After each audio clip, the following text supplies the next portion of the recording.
नमस्कार मित्रांनो, तापी प्रवादिनीमध्ये आपल्या सर्वांचे स्वागत आहे. तर आपण करंट अफेअर ही सिरीज चालू केली आहे. तर करंट अफेअर आपण कशा रिलेटेड घेणार आहोत. तर सर्व एक्झाम म्हणजे ज्या काही MPSC असो, EPSC असो किंवा लहानात लहान RRBची असो, कुठली बँकिंगला सहसा एवढं करंट अफेअर येत नाही. आपल्या रेल्वेचे असो, कुठल्या सरळ सेवा असो, कुठल्याही एक्झामसाठी आपण हे करंट अफेअर घेत आहोत. याचसोबत आपण काही मुद्दे घेणार आहोत जे आपल्या एक्झाममध्ये विचारले जातात, जसे की संविधान वगैरे, काही नद्या वगैरे, असे वेगवेगळे टॉपिकचे आपण प्रश्न घेणार आहोत. त्यामध्ये इतिहास असेल, भूगोल असेल, इकॉनॉमिक्स असेल, असे कुठलेही टॉपिकचे आपण काही काही क्वेश्चन याच्यामध्ये ॲड करणार आहोत. तर आजच्या लेक्चरला आपण सुरू करूया. तर पहिला प्रश्न असा आहे की भ्रष्टाचार धारणा निर्देशांक मधील भारताचा क्रमांक कितवा आहे. तर हा जो भ्रष्टाचार धारणा निर्देशांक आहे त्यालाच काय म्हणतात इंग्लिशमध्ये, करप्शन परसेप्शन इंडेक्स. तर हा 2024चा 2025मध्ये रिलीज झाला आहे. तर 2024मध्ये भ्रष्टाचार निर्देशांक जो होता त्यात भारताचा नंबर जो आहे तो 96 आहे. याच्या आधी 2023मध्ये भारताचा क्रमांक काय होता, तर 93 होता. तर 93व्या क्रमांकावरून आता भारताची घसरण झाली 3 अंकांनी. तो आता 96व्या क्रमांकावर आहे. आणि जी आता भ्रष्टाचार धारणा निर्देशांक आहे तो कोण रिलीज करते, तर जर्मनी बेस एक ऑर्गनायझेशन आहे, तिचं नाव आहे ट्रान्सपरन्सी इंटरनॅशनल, ही त्या ऑर्गनायझेशनचं नाव आहे. तर त्यांनी प्रसिद्ध केली 2024ची.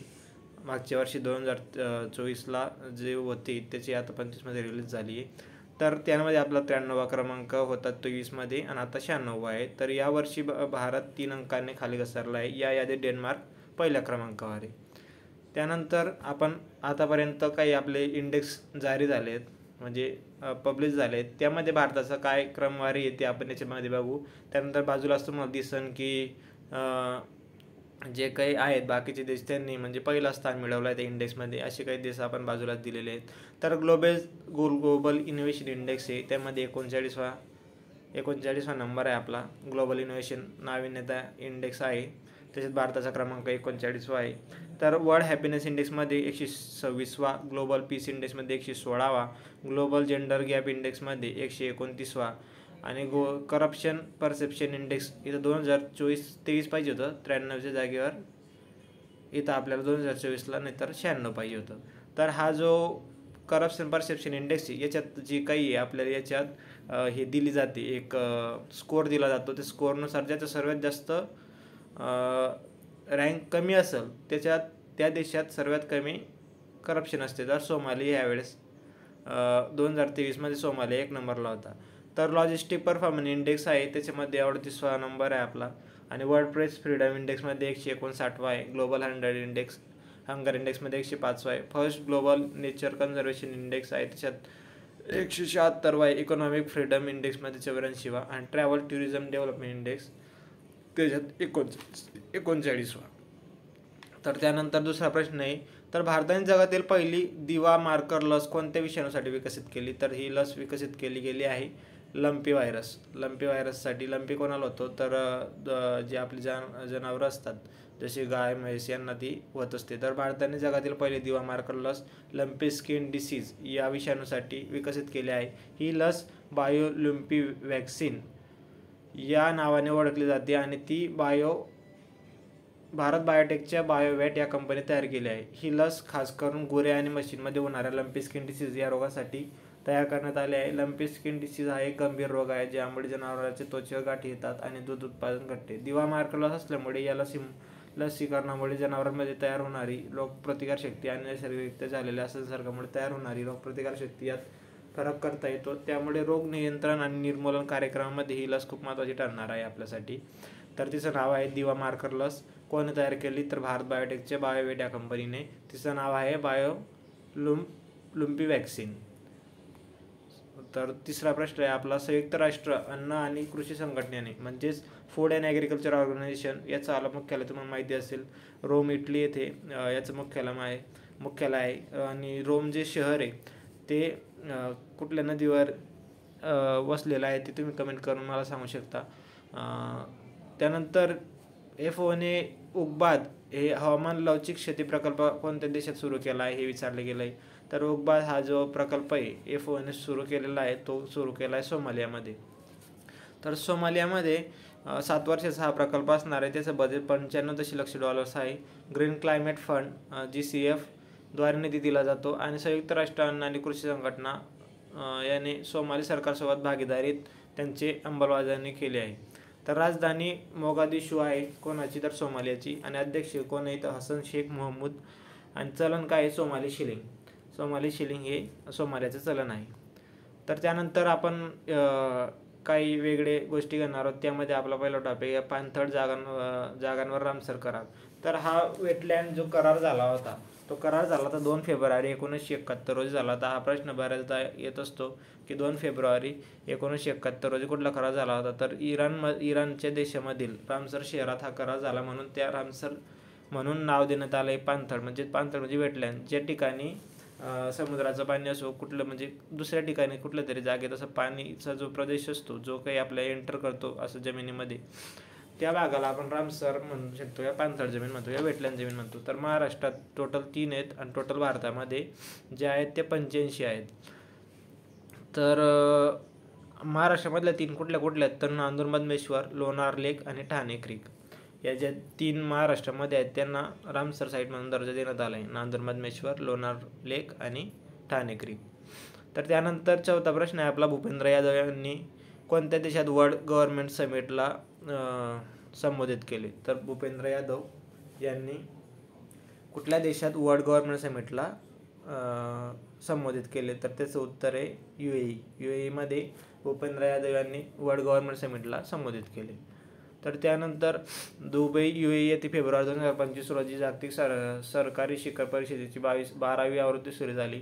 हा 4 दिवस चालणारा कार्यक्रम जागतिक विचारवंत, तज्ज्ञ आणि निर्णय घेणाऱ्यांना एकत्र आणेल. भारताचे प्रतिनिधित्व केंद्रीय पर्यावरण व वन आणि हवामान बदल मंत्री भूपेंद्र यादव कुठले मंत्री आहेत तर केंद्रीय पर्यावरण आणि वन आणि हवामान बदल. तर त्यांनी याचं उद्घाटन केलं आहे. 12व्या जागतिक सहकारी शिखर परिषदेत 2025 थीम आहे भविष्यातील सरकारांना आकार देणे या परिषदेची थीम आहे. तर UAEची राजधानी काय, अबुधाबी. चलन काय त्याचं UAE दिरहम. पंतप्रधान कोणी, मोहम्मद बिन राशिद अल मक्तूम, हे UAEचे पंतप्रधान आहेत.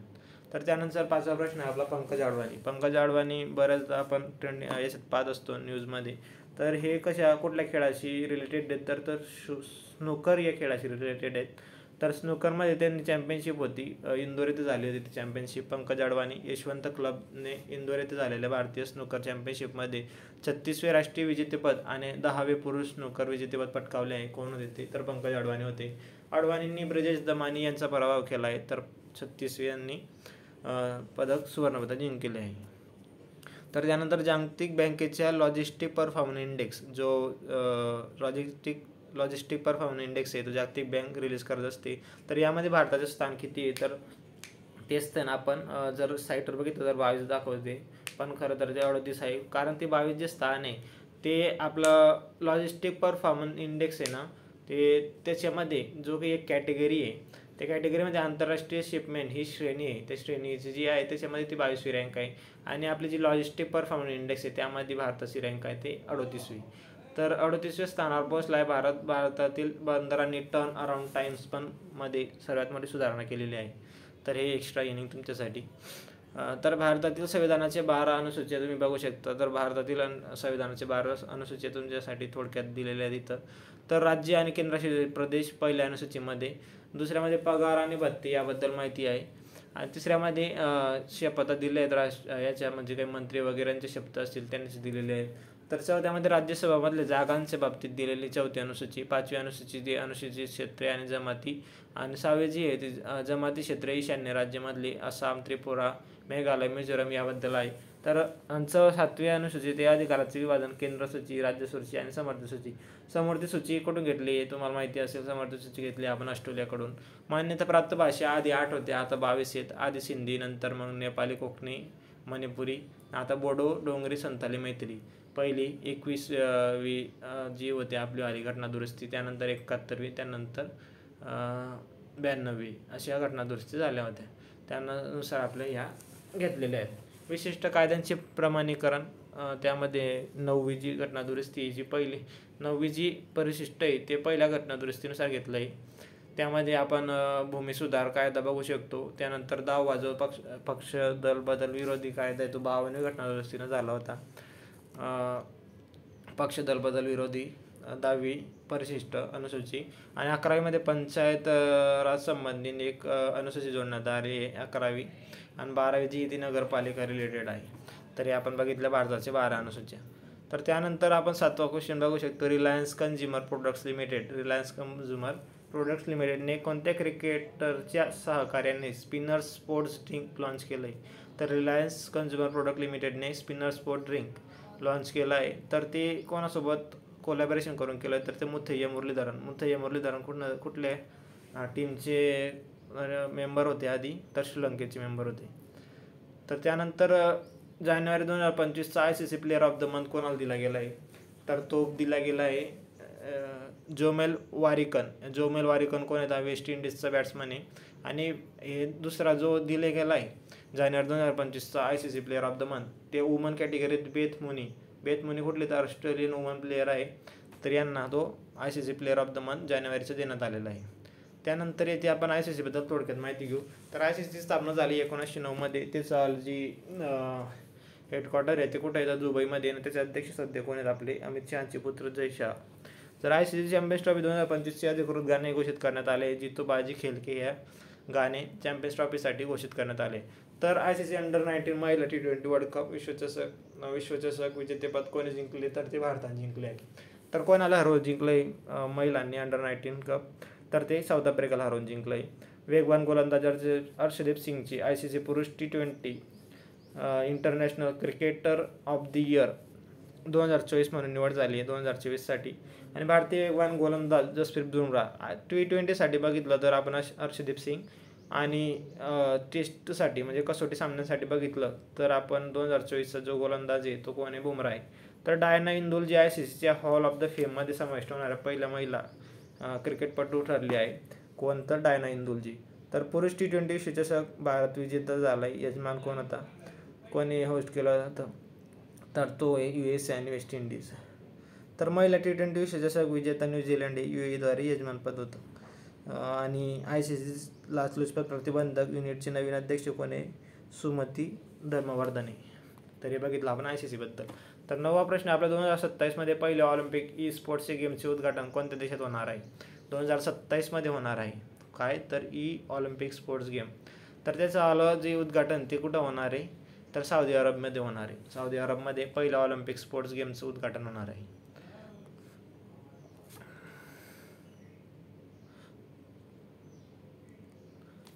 तर आपण बघितलं सौदीमध्ये ते होणार आहे. त्यानंतर आपण पुढचा प्रश्न बघू. तर संविधानामधल्या काही समित्या आपण बघणार आहोत. इथं आपल्या एक्स्ट्रायनिंग आहेत. आपल्या एक्स्ट्रायनिंगमध्ये मसुदा समितीचे अध्यक्ष कोण होते? BR आंबेडकर ही सर्वात महत्त्वाची समिती होती. त्यानंतर संघ म्हणजे सेंट्रल लेवलची समिती, संघ शक्ती समिती, त्यासाठी जवाहरलाल नेहरू अध्यक्ष होते. केंद्र सरकारचे अधिकार होते त्याच्यात. संघ संविधान समितीसाठी जवाहरलाल नेहरू अध्यक्ष. संघांचा मूलभूत ढाचा. प्रांतीय संघ म्हटलं तर नेहरू लिहायचं आणि प्रांत म्हटलं तर वल्लभभाई पटेल लिहायचं. वल्लभभाई पटेल बऱ्याच याची समितींचे अध्यक्ष होते. त्यामध्ये प्रांतीय संविधान समिती होती. आणि मूलभूत अधिकार अल्पसंख्याक आदिवासी क्षेत्र सल्लागार आणि मूलभूत अधिकार अल्पसंख्याक आदिवासी क्षेत्रांचे प्रशासन यामध्ये कोण अध्यक्ष होते समितीचे? तर वल्लभभाई पटेल. आणि कार्यपद्धतीची नियमन समिती जी होती त्याचे अध्यक्ष होते राजेंद्र प्रसाद. याच्यामध्ये कामकाज नियमन बघितलं जात होतं समितीचं. आणि सुकाणू समिती जी होती स्टिअरिंग समिती त्याचे अध्यक्ष होते डॉक्टर राजेंद्र प्रसाद.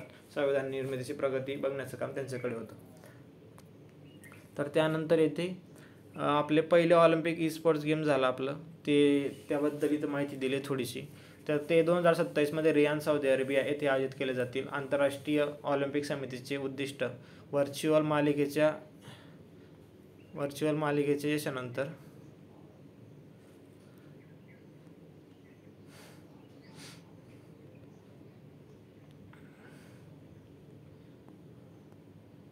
एक मिनटं.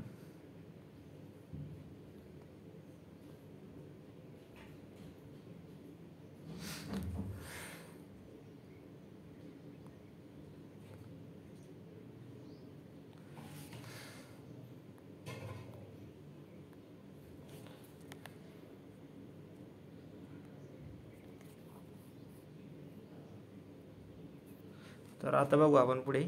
तर आंतरराष्ट्रीय ऑलिम्पिक समितीचे उद्दिष्ट ते व्हर्च्युअल मालिकेचे नंतर ते स्पोर्टद्वारे तरुण प्रेक्षकांना जोडण्याचे आहे. तर सौदी अरेबिया जे आहे, सौदी अरेबियाची राजधानी काय, तर ती रियाद आहे. सौदी अरेबियाची राजधानी रियाद आहे. आणि जे चलन आहे ते सौदी अरेबियन रियाल जे आहे ते सौदी अरेबियाचे चलन आहे. पंतप्रधान आपण बघितलं मोहम्मद बिन सलमान अल सौद, मोहम्मद बिन सलमान अल सौद हा जो आहे तो पंतप्रधान आहे.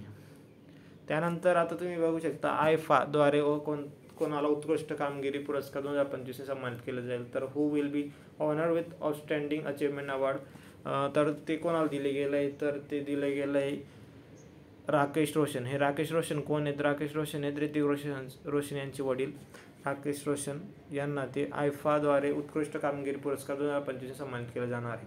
तर ज्येष्ठ चित्रपट निर्माते राकेश रोशन यांना भारतीय चित्रपटाच्या जागतिक प्रवासाच्या 25 वर्ष स्मरणार्थ आंतरराष्ट्रीय भारतीय चित्रपट अकादमी पुरस्कार 2025ने उत्कृष्ट कामगिरी पुरस्काराने सन्मानित केले जाणार आहे.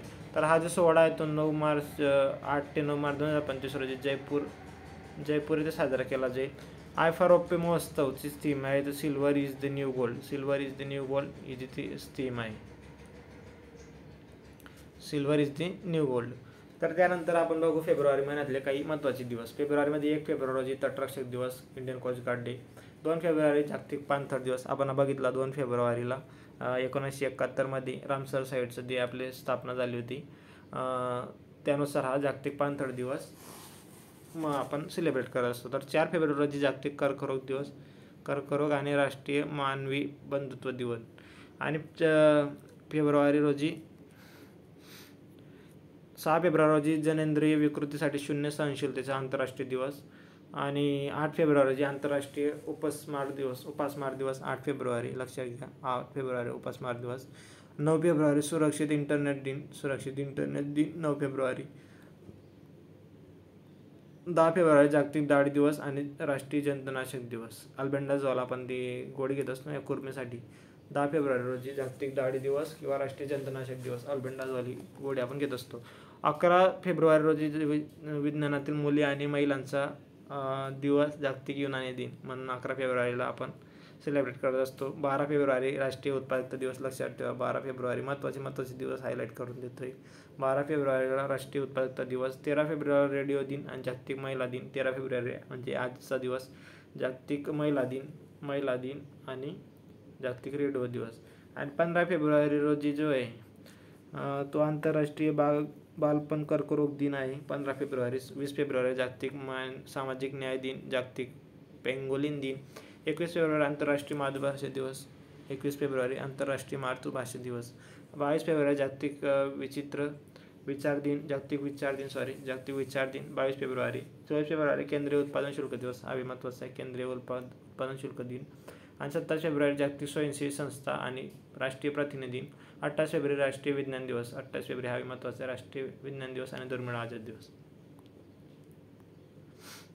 तर त्यानंतर तुम्हाला टेलिग्राम चॅनल जॉईन करायचं आहे. मी तुम्हाला एक सर म्हणून नाही ते एक मित्र म्हणून शिकवणाऱ्या सर्व गोष्टी, ज्या काही तुम्हाला महत्त्वाच्या काही गोष्टी असतील, ज्या काही अपडेट असतील ती मी तुम्हाला तापी प्रबोधिनी आपल्या यूट्यूब चॅनलवर, त्याचसोबत टेलिग्राम चॅनलवर टाईम टू टाईम प्रोव्हाइड करत असतो. तर त्यासाठी आपण टेलिग्राम चॅनल जॉईन करू शकता. त्याची लिंक मी आपल्या डिस्क्रिप्शनमध्ये दिली आहे किंवा तुम्ही टेलिग्रामला तापी प्रबोधिनी नाव सर्च करू शकता आणि ते जॉईन करू शकता. धन्यवाद.